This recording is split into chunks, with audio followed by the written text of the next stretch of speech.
começando o Papo de Jovem Advocacia, o podcast que fala a língua do jovem advogado. E hoje eu tô aqui no nosso quarto episódio e eu trouxe uma convidada para vocês que, nós, como somos jovens advogados, eu trouxe uma jovem juíza. A doutora Isabela Sauer, muito obrigada por ter aceitado o meu convite, viu? É uma honra ter você aqui conosco. Dani, eu que agradeço o convite, eu fiquei muito feliz e honrada com o convite quando você me chamou. E é com muita alegria que eu tô aqui no dia de hoje, espero que eu possa contribuir um pouquinho. Que bom, doutora. E a minha primeira pergunta para todos os convidados aqui, como é que eu te chamo? Eu acho que pode me chamar de Isa, que é como a maioria dos meus amigos acaba me chamando. Ai, que legal. Então, Isa, vamos lá. A gente tem a comunidade Papo de Jovem Advocacia e a gente conversa muito sobre inspiração, né? O que pode inspirar o jovem advogado nesse início, qual o caminho que ele pode tomar. E eu acho que tu pode trazer um pouquinho da tua realidade, de como é que foi a tua história, a tua caminhada até a magistratura. Conta pra gente aí dicas do que o jovem advogado também pode fazer que sonha com a magistratura. Ah, legal, Dani. Eu vou tentar resumir bastante, né? Porque foram muitos anos estudando, depois de formada. Na faculdade, um bichinho me picou, assim, de quero ser juíza. Mas eu não bati o martelo, eu decidi viver o que eu poderia viver ali dentro da faculdade. Então, o meu primeiro estágio foi em escritório de advocacia. A minha mãe é advogada, inclusive o meu padrasto, então foi com eles. Foi uma experiência maravilhosa, mas eu logo vi que não tinha perfil de advogada, sabe? E daí fui para a defensoria depois, também foi uma oportunidade maravilhosa durante a minha trajetória, aprendi muito. E, por fim, o meu último estágio foi com uma juíza no Tribunal de Justiça de São Paulo. Uma juíza incrível, que foi uma super inspiração. E desde o primeiro dia de estágio, eu falei, não, realmente é aqui que eu quero, né? Me senti super bem. Então, daí eu já sabia que eu iria para a magistratura. O meu plano inicial, eu sempre fui muito estudiosa, gostei muito de estudar, não tinha problema com nota, passei na faculdade direto também. Então, o meu plano perfeito era, me dedicar bastante aos estudos até completar os 3 anos de atividade jurídica que precisaria.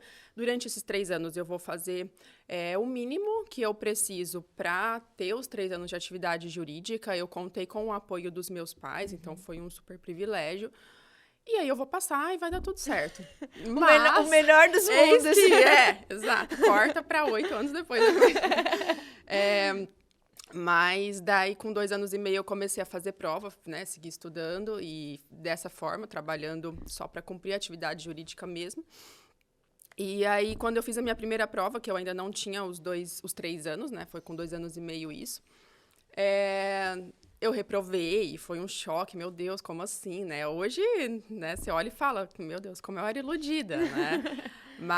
E aí eu percebi que eu precisaria reajustar a rota, né? Porque eu também já estava incomodada com a situação de não estar independente financeiramente ainda. E foi onde eu comecei deixa eu ver quais são as minhas opções aqui. Então, inicialmente, eu comecei a advogar, eu não fui para o escritório da minha mãe ali, porque eu não queria essa sobrecarga horária, né? Então, eu fui fazendo coisas pontuais, mais para me dar uma renda extra mesmo. Decidi dar aula, porque era um modo que eu poderia ter renda e também continuar estudando. E fui fazendo dessa forma. E nesse meio do caminho, muitas reprovações. Aí eu tive a ideia da assessoria, porque em São Paulo a gente precisa prestar o concurso, para escrever a gente tem que ser efetivo, é um pouquinho diferente. Mas eu descobri que outros estados era cargo inteiramente comissionado, né? Então eu comecei a enviar currículo, enfim, e deu certo no Tribunal de Justiça de Goiás. Então, nos últimos 3 anos eu estava como assessora lá, foi maravilhoso, assim, eu super recomendo. E conciliando estudos com trabalho. Então, assim, a minha visão do início para o final mudou muito. No começo, eu achava que ir direto para o mercado de trabalho ia atrasar a minha aprovação. E hoje eu vejo que é essencial. Então, a minha recomendação é trabalhe, sim, de preferência, num cargo já direcionado para aquilo que você quer. Mas, se não for possível, né, trabalhe em alguma outra área que toda experiência é válida e tudo vai agregar. Tudo que eu vivi durante a minha preparação somou para que eu chegasse aqui hoje. E o trabalho, além dele tirar o peso da prova, porque quando você faz prova só estudando, é tudo ou nada, ele também traz muita bagagem, não só técnica, pensando na parte profissional mesmo, mas emocional. Então, eu vejo que eu demorei muito mais do que eu previa para passar, mas eu não tenho a menor dúvida de que eu sou uma pessoa muito melhor agora, mais humilde, compassiva, enfim, e também uma juíza muito melhor do que eu seria lá. E aí, então, a minha recomendação seria essa, e claro, com bastante organização para conseguir conciliar tudo.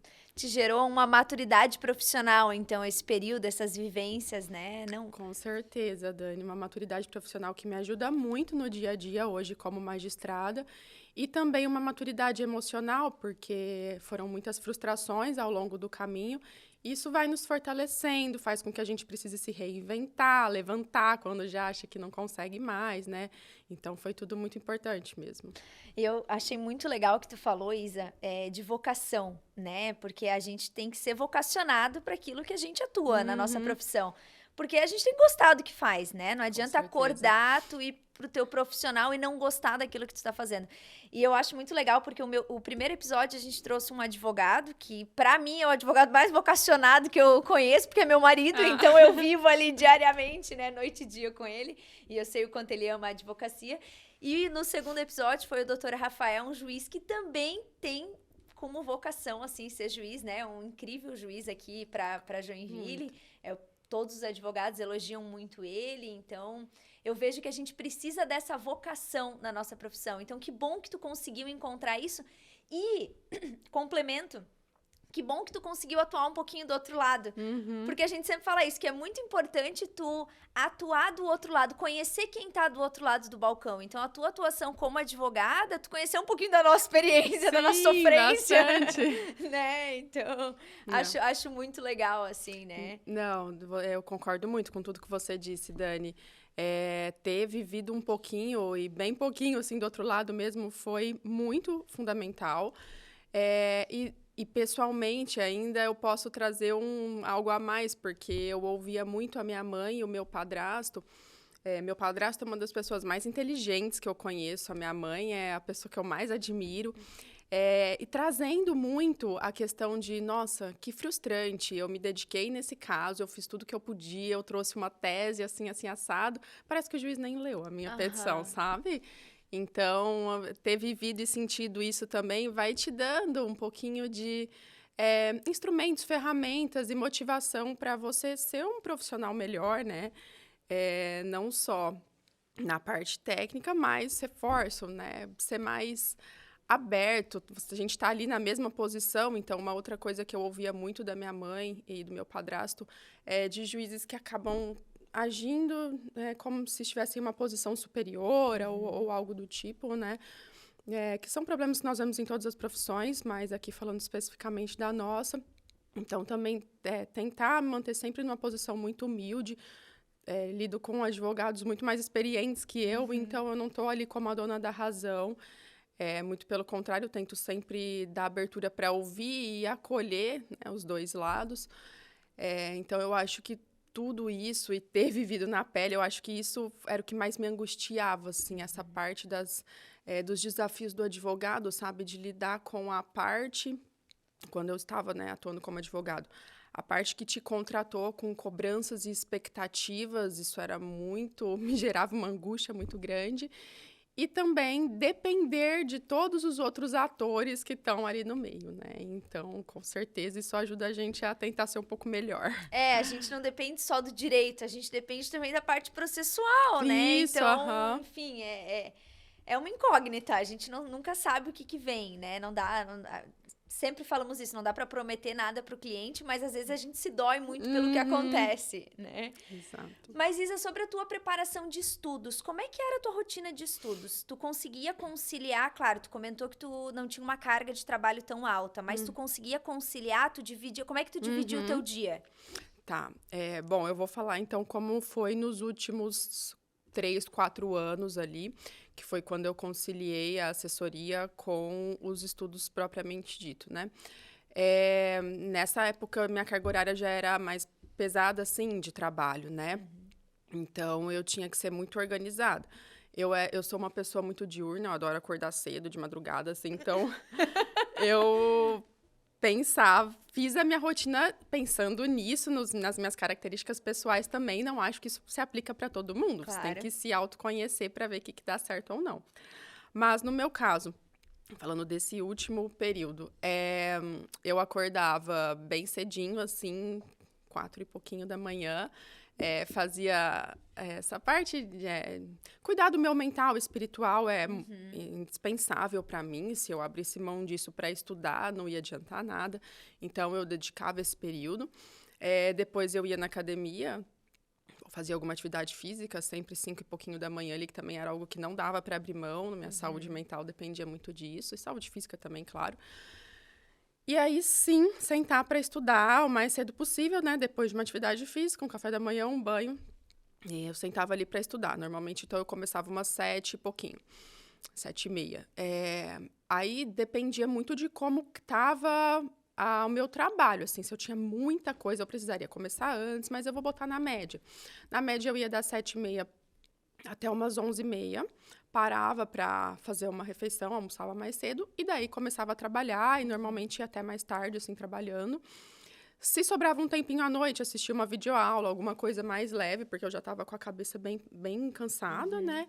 E daí eu ia descansar, basicamente era isso. Aos sábados eu estudava, e domingo normalmente era um dia de descanso, mas se eu tinha prova importante, alguma coisa assim, eu estudava no domingo também. Então, esse foi o meu final, assim. Entendi. E no início ali, tu se aplicou para diferentes provas ou somente magistratura? Olha, basicamente magistratura, assim. Eu tenho algumas outras pontuais aí que eu acabei fazendo, mas foi algo assim, Ministério Público, acho que eu fiz 2 provas. Cheguei a fazer para procurador de município. Mas, assim, bem pontual mesmo. No geral, foi basicamente para a magistratura. E, claro, né, aqui eu faço até uma ressalva que essa rotina ideal que eu falei, ela não ficou ali durante 4 anos seguidos, né? Tinha fases em que o trabalho exigia mais e daí você precisava abrir mão.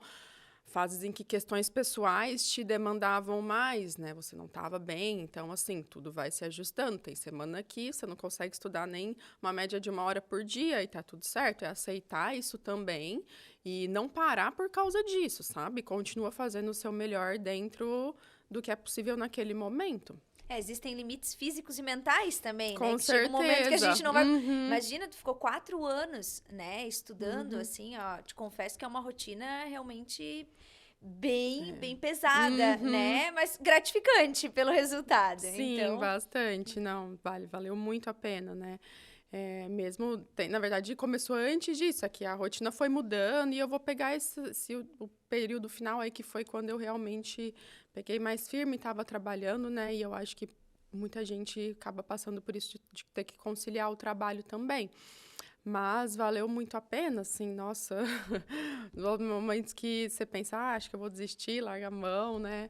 Mas eu acho que eu ia viver para sempre com essa sementinha, assim, aqui dentro, né? Putz, não tentou, né? Mas será que não daria certo? Então, e aquilo, voltando um pouco do tema que você levantou, da questão da vocação, né? De gostar do que faz. Eu acho que é isso, assim, se eu tivesse uma outra atividade em que eu me enxergasse sendo plenamente realizada, se eu conseguisse vislumbrar isso, não precisa ser necessariamente esse caminho, sabe? Não é, o caminho do concurso não é para todo mundo. Mas eu não me via, né? E na magistratura eu encontrei isso. Ali no meu primeiro dia de estágio, até depois da faculdade, eu falei que eu já parei de trabalhar, mas na verdade eu fiquei 1 ano com a juíza que eu estava, né, fazendo carga horária de estágio, então era uma carga horária de 4 horas, porque eu realmente gostava daquilo. E daí eu parei, foi mais para poder me dedicar integralmente aos estudos mesmo, né? Então, eu sabia que isso me traria muita realização e por isso que eu não desisti. Eu acho que todo mundo tem que encontrar onde está a atividade que traz essa realização, essa vontade, essa motivação mesmo, apesar dos desafios que são inevitáveis em qualquer profissão. sim, e a gente comenta ali no grupo, né? O pessoal, tem muita gente perdida, que não sabe, eu não tô me dando certo com a advocacia, mas às vezes não é a advocacia em si, é a área que tá escolhendo, né? E a gente tenta, de algum modo, direcionar. E essa questão da vocação, ela é muito importante, porque o concurso público, por alguns, ele é visto como uma forma de estabilidade financeira. Uhum. Mas para atuar, tu também precisa ter uma vocação, né? Ai, com A certeza. humildade, a forma como tu vai lidar com o processo, tu também precisa gostar daquilo. Então, Nossa, com certeza. É muito importante você tocar nesse assunto, Dani.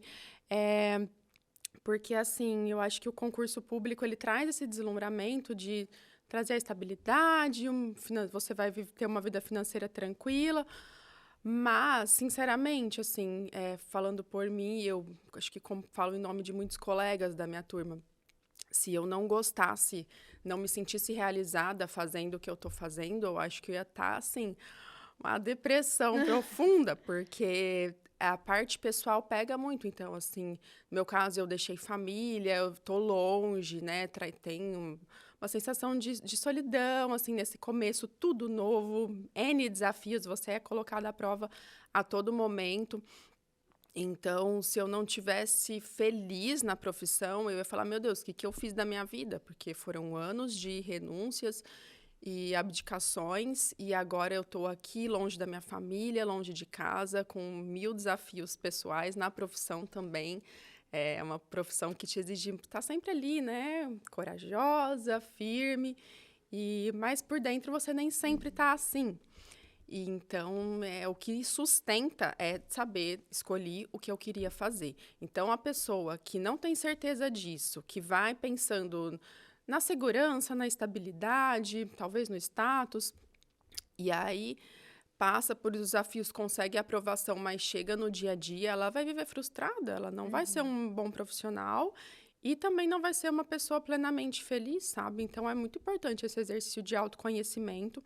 A advocacia tem um leque gigante, não só da área, mas da forma como você vai atuar também, sendo uma parte mais consultiva, uma parte mais contenciosa. Então, quem está perdido, experimenta, vai experimentando e vê o que você gosta de fazer. Ah, eu não gosto de processo e tal, então, será que eu posso atuar antes disso, sabe? Tem muitas opções, né? Eu acho que experimentar e tentando, antes de bater o martelo e tomar a decisão, eu vou por esse caminho,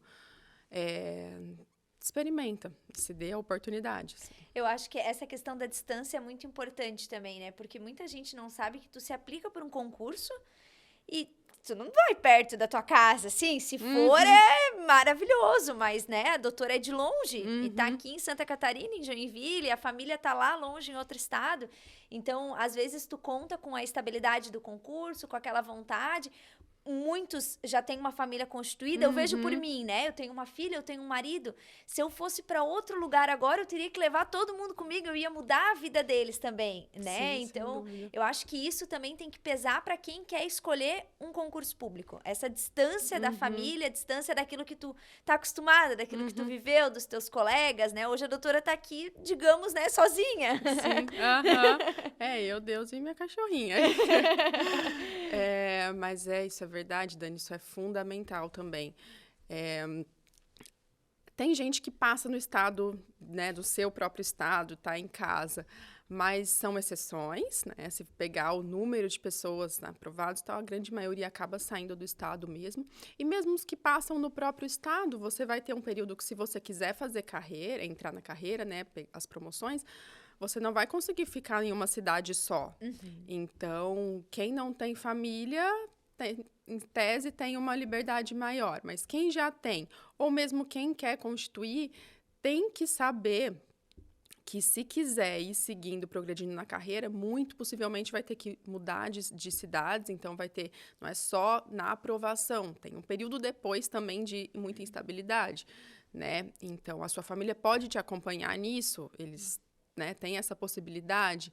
Ou, não tem, mas tudo bem, não vou avançar na carreira, eu vou ficar como substituto mesmo, ou então, enfim, vou promover para uma inicial e vou ficar, sabe? Então, tudo tem que ser muito pensado e muito colocado na balança para não gerar frustração depois. Legal, legal. Isa, me conta como é que foi a escola da magistratura? Como é que foi esse teu período? Eu sou suspeita, eu amei o curso de formação. Cada estado tem o seu próprio, né? Eu vou falar do que eu conheci, que é o de Santa Catarina. Então, a gente Logo depois da posse, no dia seguinte já começa o curso de formação, e daí são cerca de 3 meses, mais ou menos, né?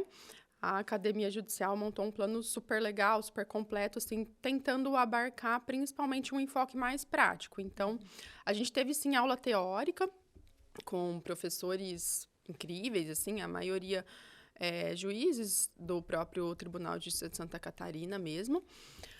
Mas logo depois dessa parte mais teórica, as aulas já tentaram trazer um pouco mais de prática, assim. Então, seja por meio de experiências que os juízes compartilhavam da sua atuação, ou mesmo muitos simulados de audiências, de situações. Também tivemos atividades de assistir a audiência, então de ir ao tribunal e assistir audiências em área civil, família, crime, audiências de custódia. Então, isso foi muito bom também, né, para você assistir antes de propriamente presidir.